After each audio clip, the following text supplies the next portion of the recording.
What's up, guys? I'm going to show you guys my highly modded M80M today. Lots of people want an M80M, but obviously they can't afford it. I'm going to make this video short and sweet. Uh, yeah, like an M80M is, like $8,000, and I paid a lot for my M80M. I think they were either 14 to 16, maybe 18 at most, brand new. And I paid $18.50 used for it because like none of the places are selling them brand new anymore.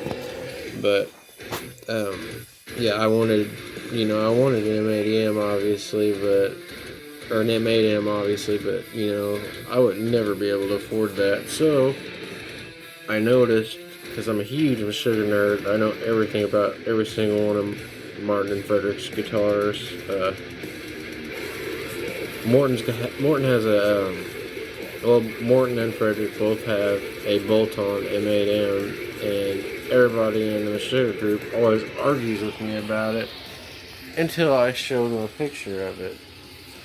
But anyway, yeah, it's all it is a bolt-on M8M, but it has a piezo, or as they would call it, a piezo, or some people call it just whatever. I call it a piezo. But yeah, it looks just like mine. Theirs looks just like mine, but with a piezo.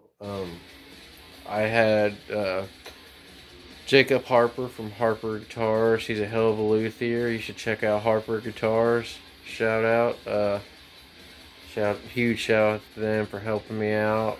And if I have time, I will show you what I used to do some of the work on this M80M. So let's check it out. Whenever I bought it, obviously the guy didn't have the case for it.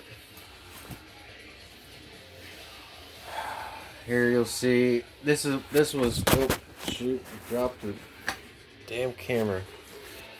Here you'll see, this is one of the, I had one before and it got stolen, and it was the earlier model with the rosewood fretboard.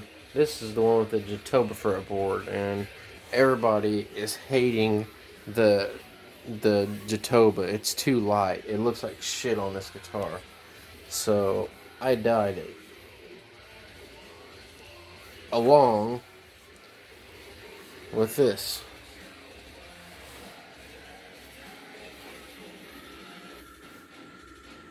Same tuners and buttons as Martin's M8M that he was using, except he was using open gears. These were all I had laying around. I'm going to switch to Spurzl open gear with the tulip tuners, but they use a variation of these tuners, open gear, and the Spurzl with the tulip. But anyway, yeah, it looks killer.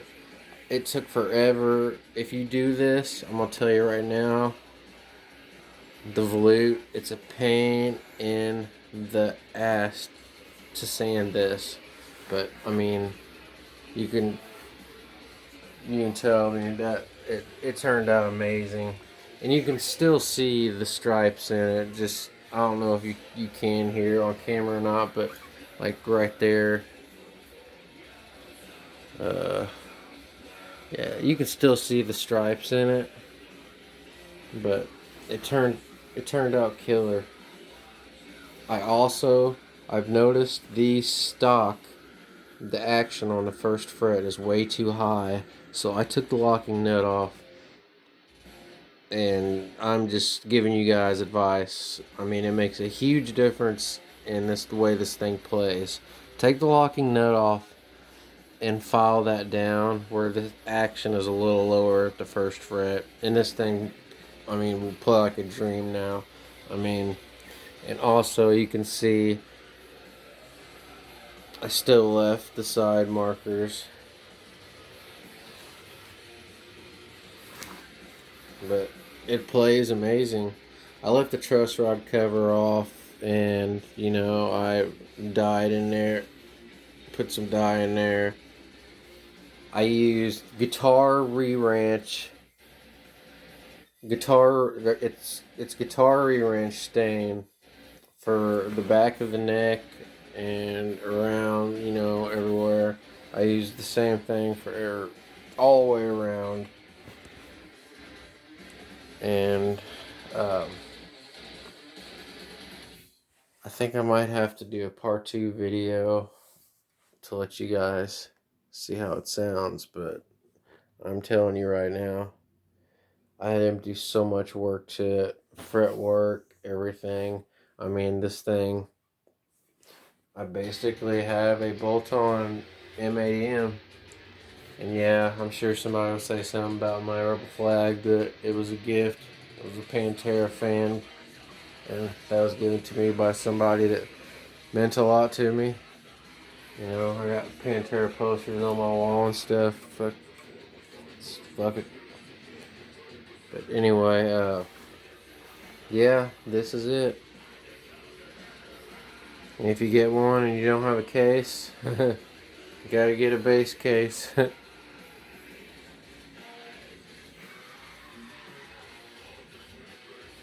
Guitar re-wrench, and whatever you do, wear gloves, because that shit does not come off of your fingers. And you have to sand the crap out of this neck. I should suggest taking it off, obviously, and use, go by grit, go heavy first, because it took forever to get this volute right, but yeah, it turned out good. If you go on is it on Morton's Instagram or is it on Frederick's? Well, there's still the meshuggah guitar archive still exists, but Morton's M80M bolt-on is still on there. Well, both of theirs is, but on Morton's Instagram, there's a picture of his with the piezo laying on the couch, and I mean, it looks exactly like this. Got my little foam there. I need to find out what Dino's using, because he found I'm using the the pickup foam with you get underneath you put underneath pickups, or get in the packages when you buy a pickup. But he gets this ultra black foam. But anyway, and I don't know if I said it or not, but I did. I mean, I obviously shaved the neck, but I sanded it down, so it is obviously a little bit skinnier. And whatever you do not use a certain oil on this finish, or you'll have a spot like that, but all over the guitar. And I'm going to show you guys something real quick that will save you guys' life, if I can find it.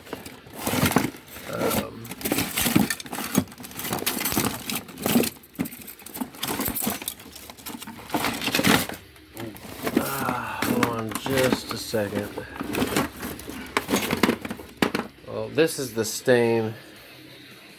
This is the stain that I used. He gave me a sample of it, but it's really, really dark stuff. I thought I still had the real bottle in here, but he gave me a sample of it too. But I was wanting to tell you guys, if you buy an M80M, you absolutely have to get one of these things. And I don't know where the heck it went. Oh, I know where it's at.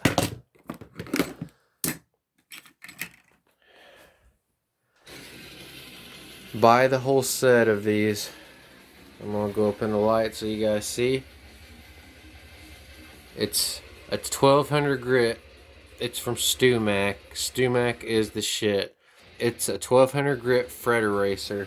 When I first got this thing and I played and I just, did a quick vibrato, it felt like there was, and it was, that guy that had it before me didn't play it much, and it was just, oh my god.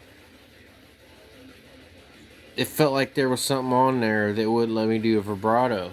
This is basically an eraser with this fine metal stuff in it, like fine metal shavings in it. It's obviously not going to get in your fingers, and you can see I've used it a lot, but I swear to this thing, you use this on your frets, obviously with the strings off, and it will make your frets shine like, chrome. It'll make your frets shine brighter than, well, 1,000 times brighter than that. It's this thing. It's amazing. But they have 12. They have the whole pack. Starts with however much grit. 1200 grit. He said he just gave this to me and said this would be the one. Just to use after every string change, just to get the grit off. And you can see how much I've used it already. How many times I've changed my strings. And these things are already, they're getting there. But yeah, they're lifesavers. And also, one last thing. 70, 52, 42, well, hold on, 10 to 42, man, I need sleep, I swear to God. Alright, 70 on top, it's supposed to be a 52 and a 46 is what Meshuggah uses, but 9 to 42, then a 52 and a 70. That is the perfect gauge for standard F. Obviously these are all a half step down, and as I said, whenever I took this locking nut off and sanded this down, it plays like a dream. It is so much easier, because if you buy one of these and you're not used to the long scale length, it is, it's like playing that bass over there. It's as long as that bass. So, you're going to want it to play as easy as possible. I'd say go, 10 to 74 at most, but even with my 28-inch Agile, I was having trouble bending the high E. So, and some people will even use an 8 on top, but I'd say 10 to 74 at most. But you can't just buy the pack, you have to mix match. You have to buy a 10 to 46 pack or whatever, and then a 56 and a 74. But that's part of having one of these 29.4 scale. But anyway, my next video will be showing this thing off with my my Catch 33 preset. I'm still rocking the X3. If any of you guys want to listen to some good music, this is my old band that's been playing in the background. Excision, Exesion. Promise, Waste, and Rot is the name of the album. If you guys want to hear a clip of it real quick.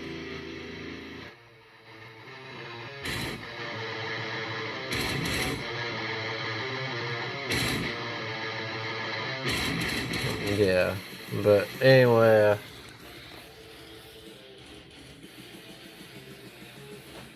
the next video, part 2, will be me playing this through the Catch 33 preset that I will share. And then part 3